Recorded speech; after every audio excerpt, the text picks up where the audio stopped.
The one thing I always tell people, and the biggest lesson I learned is for two things, don't cut the corners. Hire a good accountant, hire a good lawyer. Hello, and welcome to Beauty and the Biz, where we talk about the business and marketing side of plastic surgery. I'm your host, Catherine Maley, author of Your Aesthetic Practice, What Your Patients Are Saying, and consultant to plastic surgeons to get them more patients and more profits. Now, today's special guest is a tad different. His history is a little different. It's Dr. Reza Najafian. He's a plastic and reconstructive surgeon who's in private practice in Eugene, Oregon. Now, Dr. Najafian was born in Iran. He attended medical school there and worked as a primary care and emergency physician. He then moved to the United States for a research fellowship and residency at the Johns Hopkins Hospital in Baltimore, Maryland, and finished his training in plastic and reconstructive surgery at Oregon Health and Science University. Now, during that time, he published 40 peer-reviewed articles and book chapters and presented his research at national and international meetings. He then joined the practice of Dr. Mark Jewell, the past president of the Aesthetic Society, who has since retired, and now Dr. Najafian is in solo practice since January of this year. So welcome to Beauty and the Biz. Thank you. Thanks, Catherine. Thanks for having me. Yeah, so I read your bio, and you just loved where you grew up in. You grew up in, I guess it's the city of Isfahan. Isfahan. Isfahan, yeah. Okay, Isfahan, and it was the capital of Iran, but then it wasn't the capital of Iran. So back in a few centuries back, it was the capital of Iran, and then after a lot of changes that happened centuries ago, then Tehran became the capital, and it's been the capital since. But because when it was the capital, they built a lot of palaces and very beautiful historical architectures. So it's known as the architectural capital of Iran and an artistic capital of Iran. But politically, Tehran is the capital now. Isfahan used to be the capital many, many years ago. Gotcha. Do you still have family there, or did everybody move to the U.S.? No, all my family are back in Iran. My sisters are both physicians. They're both established there. My parents were teachers. My mom was a principal of elementary school, and my dad retired as a biology teacher. He actually was my biology teacher, and believe it or not, when I started practicing and training here in the US, I met a couple of his students from back in Iran who were in his high school. So he was their high school teacher. So yeah, but they're all back in Iran, and I'm basically the only one who's here. So when you got here, had you been here before? Was it culture shock? Did you know anybody? I'd never been here before I moved here. I had a totally different plan. When I graduated, as you mentioned, I worked as a primary care and a ED doctor for a year, so 2 years, and then I had plans to go to Australia. So I took all the exams for Australia. I spent 2 years prepping for that. I traveled to Singapore to take one exam. I traveled to Dubai to take another exam. And then right before that, it's a long story, but my plan changed. So I got in touch with my mentor at the time, and she offered me a position, and I moved to the US. I started working at Johns Hopkins. I will just tell you, I know quite a few Australian surgeons. I've actually been to Australia to do some speaking there. And you made the right move for the US because Australia is just strangling plastic surgeons to make a living. They're all forced to work at the hospital with like limited reimbursement, and it's not pretty over there. And, as a foreign graduate, my options were very limited. I loved research, and I did not want to give up on my research because I was involved in research back in Iran too. And Australia does not offer postdoctoral fellowships to MDs. It only offers them to PhDs. So that was one. And then obviously, without that, it was really hard to get into any other position just that they wanted to, which I really wanted to become a surgeon. So that was how I kind of made that move. And one of my great friends kind of talked me into choosing US versus Australia. Good move. And then you ended up knowing Dr. Jewell. So how did that happen? And then how did you end up in practice with him? So when I was at OHSU, Dr. Jewell was a clinical professor for OHSU, and because I knew I'm gonna do private practice, and I knew I want to focus on the cosmetic part, and as you know, a lot of academic programs are not very focused on cosmetics. So if you want to learn about cosmetics, you either have to do a fellowship or you kind of spend time with other plastic surgeons who do cosmetic, which mostly happen to be in private practice. There were quite a few of them. I worked with three of them mainly, and Dr. Jewell was one of them. He was based in Eugene, and he and his wife Mary were kind enough that every time a resident would come from Portland to Eugene, they would basically give you a place at their house to stay, and they will like treat you like a family member. So I came and hung out with him. We really liked each other in terms of working together in the OR and outside the OR, and kind of built that friendship. So I came back again a couple of more times and spent more time. And then we had this conversation because he was planning his retirement and he was looking for someone to join him and potentially um, um, follow after him. So I started that conversation with him. I came and worked with him as an associate for about a year. And then when he retired, I basically started my own practice, taking over his patients. So it wasn't, the plan was not for you to buy him out and take over his practice. You wanted to start fresh? Well, yes, we basically I kind of started fresh. I started my own branding, kind of overlapped with the second half of his practice. So I started my own website. Obviously, at the time I was working with him, everything funneled through his practice. And then once he retired, because he had already sold his old office, I basically um, took over patients that he had operated on if they needed anything and all the follow-ups that they needed.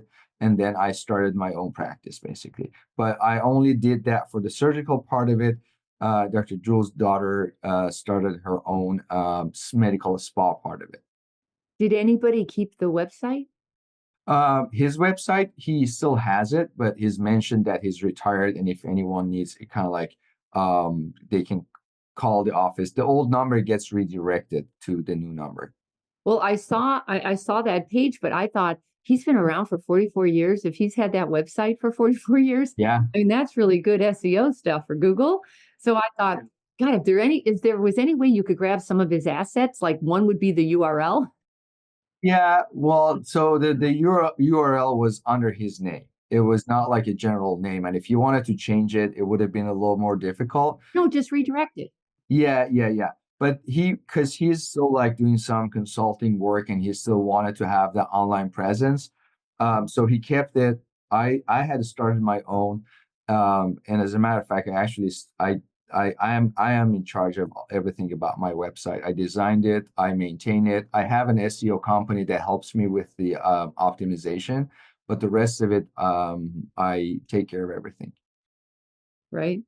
It takes a while for that to all kick in. I'm sure you're painfully aware of that. Absolutely. It's like your credit score. When I came here, I had zero credit history. I had to build it. And the same is with your website. The sooner you start, and that's what I've been telling all the residents who want to start their own private practice. I say just build a website, start working on it, because the longer the age of your website is, it pays off down the road. It shows up higher ranking, and all the search engines really care about the authenticity of your website. And one of the factors is how old that website's been around. Right. So now you're in private. So you decided to leave that practice, and did you set up shop nearby? What kind of a location did you go with? Like, how did you know how to set it up? Where'd you go? So the location is technically the same location that the office that he had rented. So I split that rent with the existing spa that was in place. I am planning to basically move to a new location, but for the time being, we had a separate physical address because there was another office attached to it for the legal purposes. We use that separate off suite number as a new address, but the office space we're still sharing. But my plan is to move to a new office space by end of the year. So the group that you're with, the med spa, the daughter's med spa, has that not been a good feeder for you for surgery? No, we're totally separate. We are financially separate, legally separate. The only thing that we share is just the common space. We have different staff. Staffs are completely separate. So we try to kind of keep it two different entities, so we don't have that kind of overlap that can create confusion. But after all, I need a little bit of bigger space. I wanted to start with a smaller space. Now I need more rooms. I need more equipments. I need more staff to kind of do things. So that you kind of grew out of it. So now we're moving eventually into a new space. And then where are you going to do surgery? So I operate at a surgery center. I would say 90% of my surgeries right now, I operate at a surgery center. It's basically the same surgery center that Dr. Jewell was using. At some point, he had a huge office with a couple of operating rooms that he was doing some of the procedures, not all of them, things that he could do under sedation. But the surgery center I'm using is a surgery center that he's been using and I've been using and other plastic surgeons use. And I also I'm credentialed with a couple of local hospitals. So if I do reconstructive cases that are larger and require a more substantial setting, then I go to the hospital. Gotcha. As long as it's convenient for the patients, that's kind of what counts. What's your balance between reconstructive and cosmetic? What are your percentages? I would say when I started, it was probably 60% reconstructive, 40% cosmetic. Now it's kind of reverse, and it's probably 60% cosmetic, 40% reconstructive. Kind of goes back and forth. I really like to keep that reconstructive part for a couple of reasons. One is it's something I'm passionate about. I love facial reconstruction. I love breast cancer reconstruction, and the rest of the breast surgeries. And then the other thing is, I think as a plastic surgeon, especially someone's new in the practice, in case anyone young and ready to graduate is interested in listening to this, it's important to have that part of the practice from the business aspect of it. Because although it's not the highest pay of the surgeries, first of all, it's a good resource for you to get your name out there, for patients to get to know you. And we almost got to the point that we're talking about the recession and some economic problems.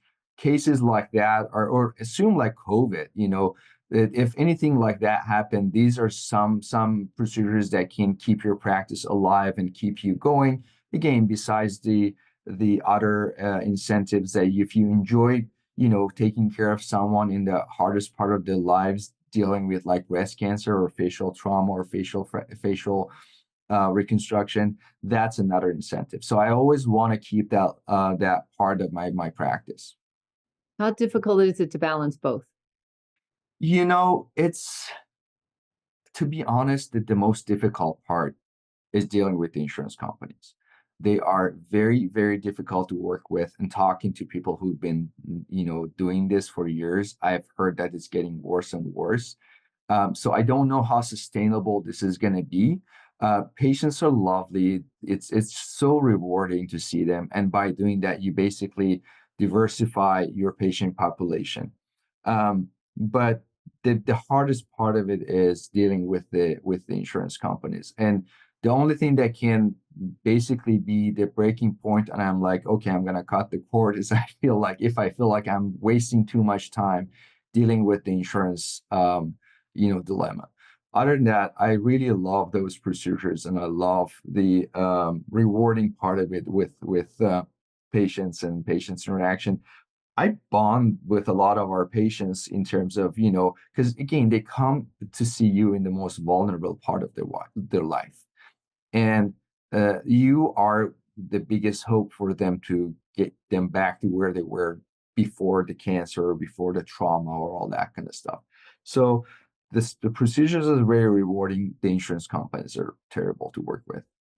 Yeah, you'll get more and more tired of that. And it's a Yeah. shame that they've made it like that, because surgeons who want to do recon, thank God there are some who want to do it. But from a cosmetic business point of view, it's very difficult to cater to both sides, because you're talking about a cosmetic patient with a credit card who just wants to look good. It's vanity issues. And then next to them is the patient, like the serious patient with an insurance card Yeah. that has a real thing going on in their lives, like trauma. And it's such a different patient. So I usually recommend maybe block them, just see cosmetic at certain times, see recon at certain times. I would try to separate it. It's a different feel. Plus staff gets confused with it. Like, staff's like, what are we doing? Is this a happy patient? Is it a scared patient? What are we doing? So but I mean, kudos to you for doing it. It's just it's difficult to run a business. Oh, absolutely. It's difficult, but also again, it's just it's a part of this I have this definition for myself, which may not make sense to a lot of people, but I have a definition of quality of the money that you make.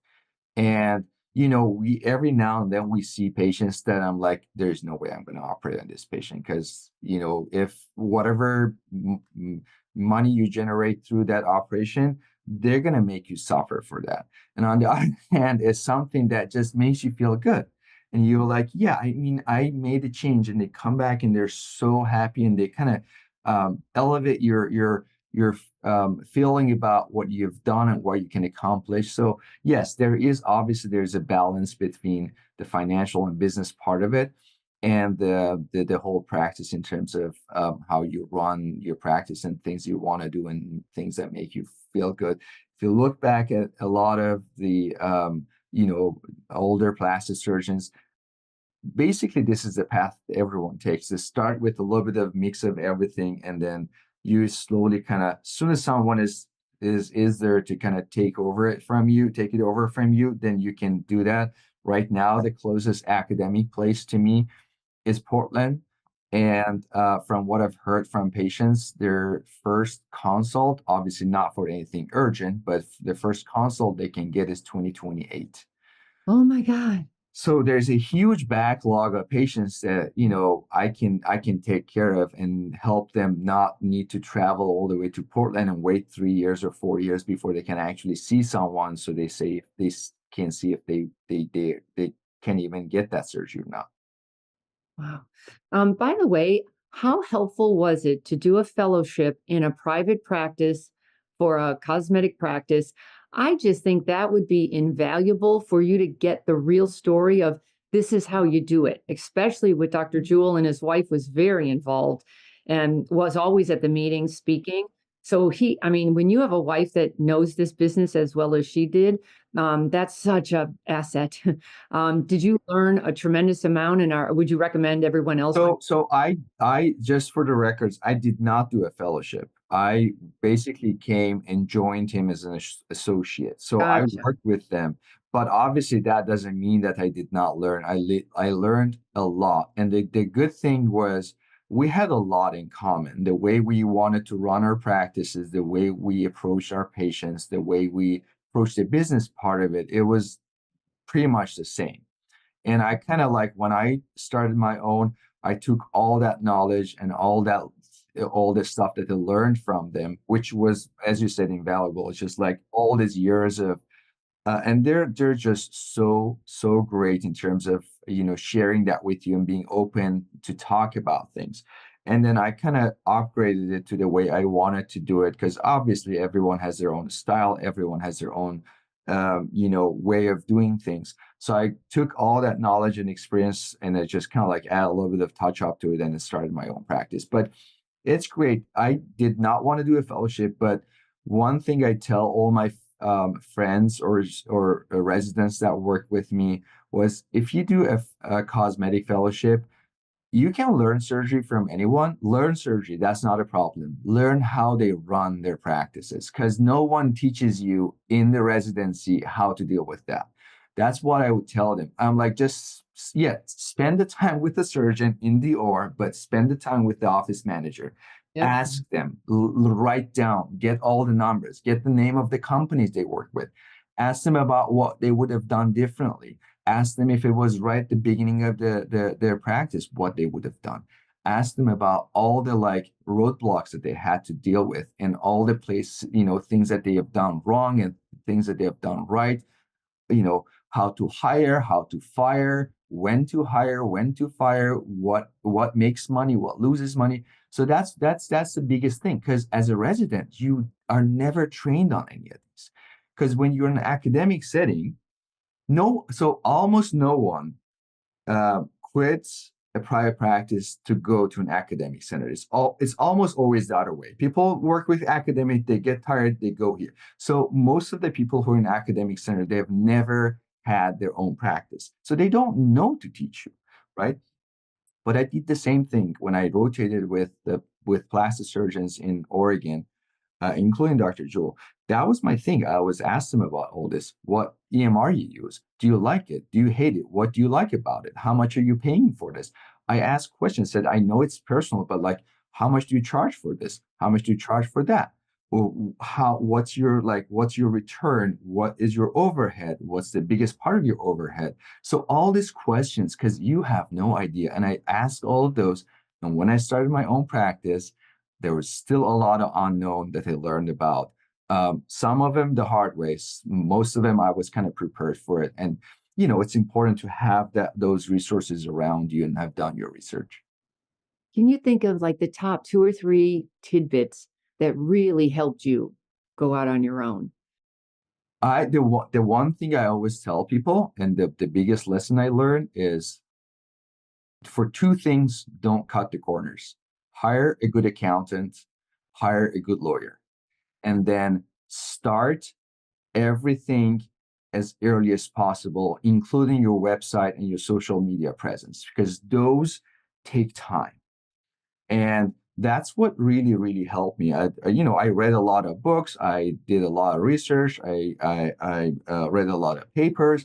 But at the end of the day, there are things that you are never trained on as a physician. So a really good accountant that you can. I interviewed quite a few accountants and lawyers, and the one that you connect with, because everyone has their own style and you have to find your style. I talked to a bunch of people. I felt like, my conversation with them was like the conversation I have with the cashier at a grocery store. It was not that friendly and it didn't feel like they're engaged.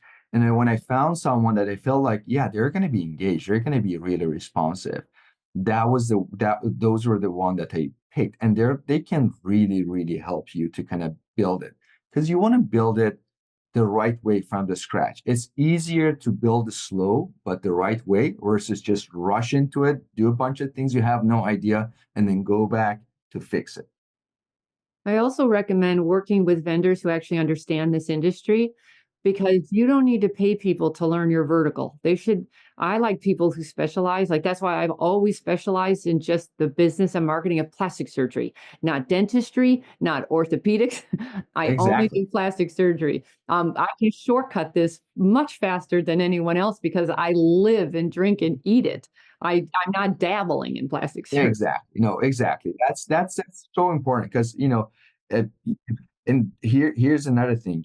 There's not a day that they don't get an email or a package or a call from someone who claims that they have done it, and you look back and you're like, oh, you have not. When I was in the process of my SEO and all that kind of stuff, I interviewed a lot of people, and a lot of them were like, no, we have not done this, but we can do it. I'm like, no, I don't want to be your guinea pig. I don't. I want someone who has done it and knows how to do it because it's a totally different story. It's not like, even if you've done for a general surgeon or a dentist, a plastic surgeon is a whole different story. When I work with people, I always tell them, if there's a minor problem on my website, I want it to be fixed within 24 hours because that is a reflection of me as a surgeon. It's different if it's like a car dealership or or not like a cosmetic dentist, just a general dentist. Their websites are not that huge of a deal. Not that it's not as critical as it is for a plastic surgeon, especially when you're in cosmetic. You want everything to be top notch. You want everything to be pristine and clean and nicely done and nicely maintained. Right. So give me a mistake that you did make that you could save others from making. Let's see. A mistake that I did make. Um, I should have involved SEO basically from day one. I start my website. And the reason I did not do that, because I wasn't sure exactly which path I'm going. And but that's probably one thing I should have done earlier. You know what though? I keep looking at SEO versus AI, and I have to tell you that whole world is going to change upside down. And I mean, I'm just watching what I do as a consumer. I'm literally going to AI a lot more now than I used to go to Google, and because I think it's so much faster. Unless I'm even when I'm researching, I literally am saying things like, "Who's the best?" or "Who's in this area," because Google makes me click on all those things, and I have to get through all the ads. And I'm wondering, how is this going to affect plastic surgeons? I mean, it's getting, Exactly. I'm worried about that. So I definitely would say double down on your social media in case SEO takes a dive. Yeah, yeah, no, absolutely. And my guess is if that's going to happen, the SEO also are going to get a little more involved with the AI to kind of get those results into AI too. So AI is also, I mean, we're kind of fascinated by it, but I am going to tell you, like 10 years from now, we're going to laugh at the AI we have right now. It's like, back then we had like the dial-up modems and we thought the internet is the most amazing thing, and now we're like, how did we survive those days with like slow internet and everyone was just there was like a Yahoo page that you could go to and there's not AOL, not many other options, and now it's like this boom of internet. And I think AI is going to be the same 10 years from now. We're going to be like, wow, that was not even like the tip of the iceberg. It might even be 2 years because I've been playing around with AI for, let's say, 6 months seriously. I can't believe how much it knows me. It knows who I am. It knows everything that I'm doing, and it keeps adding more. I mean, it has been a game changer in my world anyway. Yeah, So I'm excited about it, and it keeps changing really fast. So I don't yeah. know. I don't know. We'll see. So let's talk about marketing because I did Google. I haven't done much work in Oregon, so I just Googled like surgeons, like breast talk surgeons in Oregon, and you have what's the competitive arena there?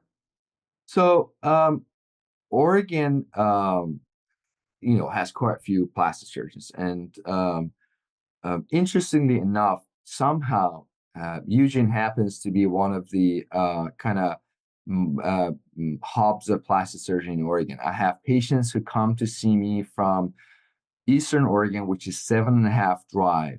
I have patients who come to see me from Seattle, and I have patients who come to see me from Northern California, which is about 5 to 6 hour drive. So it's interesting. And then the biggest community of plastic surgeons in Oregon is in Portland. It's not in Eugene. In Eugene, right now, it's about, I think it's like four of us here in Eugene, but we attract a lot of patients from outside of Eugene. As I said, it's just really broad. Do the patients think it's cheaper in Eugene than Portland? Is that why they're doing it? I don't know. I don't think that things are much cheaper in Eugene that's in Portland. I think just the past few decades, kind of Eugene has had that footprint of having good plastic surgeons. Mark Jewell was the president of the Aesthetic Society, and that kind of brought a lot of people. Every time I would go to a meeting and we talk about being from Eugene, most plastic surgeons either have been to Eugene to work with some of the plastic surgeons, or they know Eugene, which was interesting to me because, again, Eugene, yes, it's the second biggest city in Oregon, but before coming to Eugene, I would have never thought that it attracts a lot of people for plastic surgery. So there is this marketing opportunity in or the market in Eugene and in Oregon in general. But obviously, the marketing in Eugene and in Oregon in general is a little different from marketing, let's say, in California. The patient population is different. The expectations are different. Also, So in Eugene, in Eugene, Oregon, I would say, I mean, I've never practiced in California, but Beverly Hills in California or in California is a huge part of cosmetic surgery. Great surgeons there, and the costs are very, very high. Patients um, look for some more dramatic changes. Things have changed, obviously. Trends are more towards natural results, even like in California, even in Florida. But Florida, California, these places are places that the craze of cosmetic surgery is a little hotter and is a little more active than places like Oregon. My patient population and Oregon patients population, patients want to get cosmetic surgery, but they don't want to look like they've had cosmetic surgery. And this it's not because there's a stigma about plastic surgery. It's just like what they really want. And they are willing to get involved and spend money on it, but they really have more of a natural expectations of plastic surgery. And I'm glad because that kind of fits what I do. If patients have unrealistic expectations or they want dramatic changes, that's obvious because that's basically also the safety concern and my reputation, and again, me feeling good about what I'm doing. So I don't go down that path, but luckily I've not had that many of those patients, maybe just a few that I basically said, no, from my standpoint, you're not a good candidate. But the whole patient population is a little different. A lot of these patients that I get also choose Oregon or me because they believe that the results that I've provided for my patients look very natural, and that's how I focus on my marketing. yeah. Well, I will tell you overall, a cosmetic patient wants natural results. It's the outliers that get all the PR that makes it look like California and Miami are crazy people, because they're the ones who get all But the. but here's the thing. I've seen very few patients, and if you look into social media and some of the results, a lot of people who say we want natural results, they want they want it to be obvious that they've had surgery. You know what I'm saying? There are people that they come in and they when you tell them, yeah, I'm gonna do this, I'm gonna do that, they yes, they say I want it to be natural looking, but there are people who deep down they want this to be very obvious. I think they're an anomaly, though. Most patients really do not want to look botched. You know. Oh, absolutely. I'm with you, but there are still people who want that. And I would say the portion, the ratio is significantly changed. I would say 90% of people want something natural looking, subtle, and to be happy about it. But there's still, and I would say that portion probably in states like Oregon is on the higher end. And maybe if it's like 5% in Oregon, it may be 10% in some other states. But yes, that's one of the factors that's very important to me and to my patient population here. Well, honestly, I have also noticed because I've been around for 24 years, I'm watching your surgical techniques get a lot better because I've been going to the meetings for decades. And I have to say, the surgical techniques have come a very long way. And there's a lot of innovative things going on to give people more natural result. And that changed everything because now we patients know, wait a second, I don't have to look crazy. I can actually get a natural result facelift kind of thing. So that everyone's evolving is the point. Yeah, exactly. I mean, this is the whole culture. You cannot be the outlier and be like, oh, I'm the only one that. So the whole culture is changing. Every plastic surgeon, and then this is kind of like this generational thing that with the new generation coming out with their training, doing fellowship, seeing on the social media, and I think to be honest with you, the biggest difference is now we have the social media. I get to see everyone else's result and everyone else gets to see my results. Versus when I talked to one of the private practice surgeons back in Portland, he told me he used to like, every couple of months, he used to like rent a room or a conference room at the hotel and invite people and had like all the results printed in a little book laminated, show them and tell them about how facelift is done. Things have changed. You don't need to do any of those. And you look at someone's result and you're like, oh, yeah, this is how it's supposed to be. So and so does it this way. Let's learn about this at the meeting, all these courses that are out there. And obviously, if you know the principles, when you read about it, you will learn about a lot of these and you will kind of tailor your technique to the better result. So I think the social media has helped tremendously in terms of changing the trend from crazy results to more natural looking result. And actually, it kind of expands the opportunity for people who are like, yeah, I want to get cosmetic surgery, but I don't want to look like some sort of like crazy result. So it actually diversifies it and expands the market to more people. Yeah. Social media absolutely helped our industry tremendously. There's way more good about it than bad.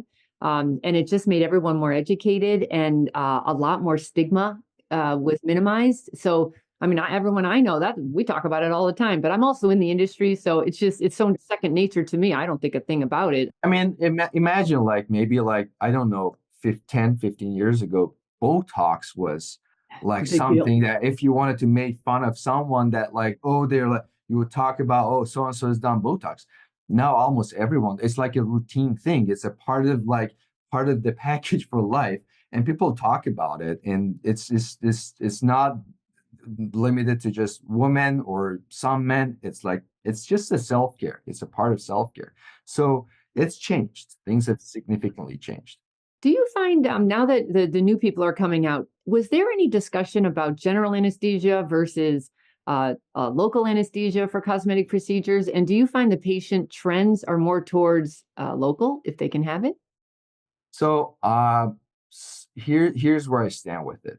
I think if you can have a good sedation, local and IV sedation, that you can focus on what you do, I would love that. But if I feel like I have to split my attention to think about that sedation, it's I don't do it. I won't do it. So as of now, I only do my operations under general. There are cases I do under Mac, but most of the time I do under general because I want to be 100% focused in what I'm doing. Down the road, when I have my own operating room, things will change. Then I will offer sedation operations under sedation. But I think there are advantages to it. The advantages, obviously, you have an easier recovery, and it's not as hard on you as general anesthesia. But the disadvantage is it might take a little longer because if you might need to frequently stop and make sure patient's comfortable. There are operations that it actually helps you with being able to reposition the patient's head, let's say like facelift, without worrying about the tube and all that kind of stuff. So there are times as it has advantage as a private practitioner. You can, if you have your own facility, if you hire bring an anesthesiologist or maybe a CRNA, you can save a lot on facility fee and on anesthesia fee. But if you have to go to a surgery center, you might as well just take advantage of that and just do it instead of doing it in 3 hours, get it done in an hour and a half. Because patients under general, you can go boom, boom, boom, and get everything done. Yeah. I have just found some of the surgeons are using it as a differentiator in a crowded marketplace, because the patients do enjoy it. I mean, if you ask them if they what they want, they of course they'd rather have local, but they don't know the ins and outs of that. So, it can be a nice selling point. Is there anything in particular you're doing to market yourself now that you're on your own? You've been on your own since January. How did you go out into the world? How are they finding out about you? I'm assuming you had a good network of physician referrals coming in for recon, but what about the cosmetic side? So for the recon, yes, I had, and then that I also had to build. I had to kind of build that trust. I had to operate with people. They had to see the results, and it's amazing when people see the results. They keep sending you more and more and more patients. I think you have to find what can differentiate you from others. Part of it is the technique. Part of it is how you treat people and how people like you. I really believe in especially like in the smaller cities like Eugene. The still the power of word of mouth. I know it's not a marketing tool, but it helps every time you do something. It can work for you or it can work against you. And it actually, if it works against you, it's more powerful than working for you because people tend to spread negative words more than the positive words. But that's number one. I basically worked on my SEO. I ran some ads, mostly on the Instagram uh, platform, and networking with other people, introducing because it was interesting. Every time I talked to some of the surgeons that were referred things to me for referral, they were like, "Oh, we didn't know you do this. We didn't know you do that." So I basically sent flyers to them, introduced myself, said, "Hey, these are things I do." And kind of let them know about the procedure that I offer to my patients, and talking to some local people to kind of get the word out there and explain that. As I said, it's a little different in town in cities like Eugene than let's say in California or parts of Florida, because the community is a little closer and the word kind of spreads a little faster. And and then on top of that, I had this opportunity that I had known some of Dr. Jules' patients, so they had met me before, and the fact that I basically took over his patients, that kind of also helped to get more traction from other patients. Good. And has that been enough then? Can you live off of SEO and social media? So far so good. Yeah, I've been very busy this year so far. And I think the practice is growing. It's less than a year, almost like 11 month, 10 month in, and I think so far so good. Yeah, obviously there's always room to grow, but it's not been the way that I'm like, yeah, well, we don't have anything to do. No, absolutely, we've been very busy, and I think the combo of these have really, really helped. Oh, that's fantastic. I did check out your Instagram. You're showing really good before and after photos of both cosmetic and recon. I do struggle a little with that because it's so different. It's just such a different message. But then again, you're showing your diversity, I guess. So, Yeah. and then periodically, you're so funny because you're very serious and everything's very like all photos. And then you show some funny. I laughed out loud with the guy. Anyway, you have some really funny things that I didn't expect at all. So I thought, what an So here's the thing. I last week I actually was on another podcast, not related to plastic surgery, just general about like, how I became a plastic surgeon. And the host asked me to tell the audience something they may not know. And I said, for people that don't know me as a personal friend, they think I'm very serious, and they can't even imagine me being funny, and for friends who know me, they can't imagine me being serious. oh. So so but Yeah. everyone has their own style, but I like to keep that professional part of it, but every now and then kind of like give a glimpse of, yeah, life is supposed to be fun. We have to laugh. I really believe in the fact that the quality of the before and afters you take have to be great. I had one patient who came from Seattle, and she was a photographer, and she said, the main reason I chose you was because the quality of the photos that you had showed everything. I could zoom in and see everything. And it was not like, a low quality photo that you could not really figure out before and after. So, and I'm a photographer, so I really take photography very seriously. So tell us, give us a crazy patient or staff story that you care to share. So, luckily not so far, luckily have not had any crazy staff story. My staff are amazing. And I can't I could have not asked for anything better than that. My patients love him. I love him. We've kind of established our standards, and we're moving forward. Um, the patients' stories are most likely when patients have unrealistic expectations, and or they really want something that you should not do. I had a patient who came to see me and had a cheek implant placed, a nose implant placed, lip implant placed, and had multiple injections into silicone injections into her lips, not like hyaluronic acid.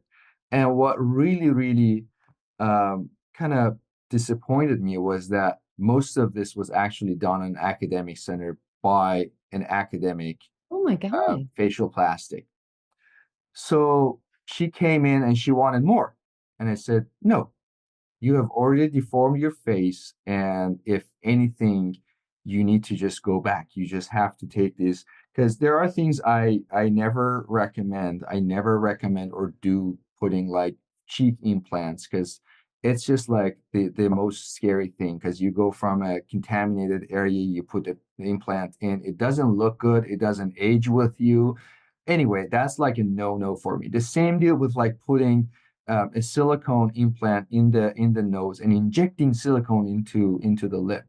So she came twice and really wanted to. I'm like, no, if you need anything, is take these out, wait for 6 months, let's to a year. Let's see how things look like. Then I can help you.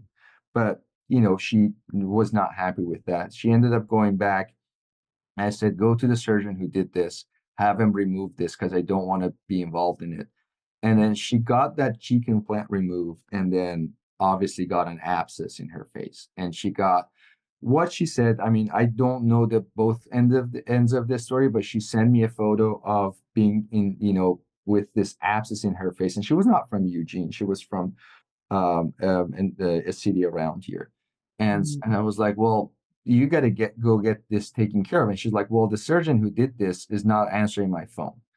So anyway, all I was saying, like, just go to the ED, get this drained. Just please don't do anything. So I haven't heard anything. That's one. And then the other thing I see, unfortunately, a few of them, as much as I try to avoid it, are patients who go to either Mexico or like from Oregon to Florida, get surgery, come back with a lot of complications. I had one patient that I did not see her, but I got consulted on because I take calls for the hospitals, was that she went to Turkey, got the lip lift, uh, breast lift with implant, bilateral arm lift, and tummy tuck all in one day. Oh my God. And she what they said was she received 6 units of blood. And I was like, there's no way for this. You need 6 units of blood. I don't know what exactly happened because in the years of general surgery, I was involved in like, liver transplant. And even with liver transplant, we would not transfuse like six units of blood. I don't know what happened, but she lost both nipples, got necrotic, got infected. It was just like a disaster. If a few weeks ago, I had another patient who went to Mexico, came back after a 360 body lift, did not place a drain, came back 4 weeks later. She had a lot of folliculation. I drained it. I drained about 2 units of blood. So every unit of blood is anything between 3 to 350 cc. So almost 2 units of blood. So these are things that I see, and I always tell patients: if you want to travel to come and see me, I want you to stay here for the acute phase of the recovery. So if anything happens, complications can happen to anyone, but you want your surgeon to be around you. I really take ownership in the care of my patients, and I want to take care of them. But these are things that you hear a lot with this medical tourism. My thing is cheap surgery turns out to be very expensive. And TikTok and Instagram can help with that because they tell the horror stories, but then they also show the other part, like, oh, I got all this done for nothing, and I was on the beach in no Yeah. time. That's not Yeah. healthy Well, either. I always tell patients if you lose your car, if you lose your home, if you lose water there, you can replace it. And it sounds cliche, but literally there is one of you. And if you mess it up, then it's really hard to put it back together. So true. So, last question. Tell us something we don't know about you. And I hope you're going to talk about your artistic side. So yeah. So I grew up always thinking that I'm actually gonna become an artist. I started playing Persian instruments since I was 7 years old, and I've had multiple um, performances. I almost actually at some point came on a tour to the U.S. and Germany, but it was in the middle of my medical school, so I could not take a break from that. Then from music, I transitioned to or I started photography. And I started photography with a group of friends, and then we established a photo club in my hometown of Isfahan, which is still active with over 1,000 members. Oh, Yeah. And then when I moved here, I started wildlife photography. So now I do wildlife photography. And every year I make a calendar from my photos ah, for my patients and people that I work with. So this year I'm working on our New Year calendar. The photos are on Instagram. I have an Instagram account, Hike the Sky, which is all my wildlife photography. And yeah, that's what I do. I love, if I didn't want to become a physician, I probably would have become an architect. That's what I thought I'm going to do. well, you can fall back on that if plastic surgery doesn't work out for you.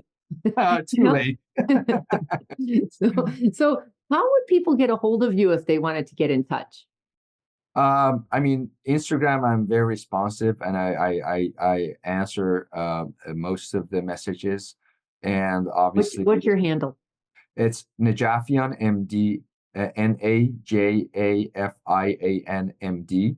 And then my website is najafianmd.com. And so I am very responsive. I'm one of those people that doesn't go to bed if there's a notification on the Instagram or on my email. So I'm very responsive with that.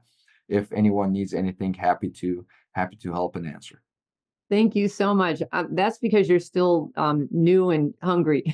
that'll get a, Yeah, yeah. that'll slow down a little bit as you go on and on and Yeah, things get more on a autopilot, yeah. when you are, and that's another recommendation I have for people who want to start their practice, is start very hands-on and be involved in everything until you're like, okay, I got this down. I look at everything every week. I look at all the, books and numbers and everything and check everything. But obviously you're right. And I'm not planning to do this for the rest of my life. The beginning, maybe like the first few years, you have to be more of a hands-on. And as you kind of like get uh, mm, some of the routines and standards kind of memorized, and you know how things are going to be, then you should start delegating things and then expand. And the term that they say, if you make beer, you should only focus on what makes your beer taste better. So that's basically the same deal for plastic surgery. If you are a plastic surgeon, eventually in private practice, you have to just focus on what makes you a better surgeon and makes your outcome better and expands your practice. But I would say if anyone wants to start, I would recommend being very hands-on, at least for the first couple of years.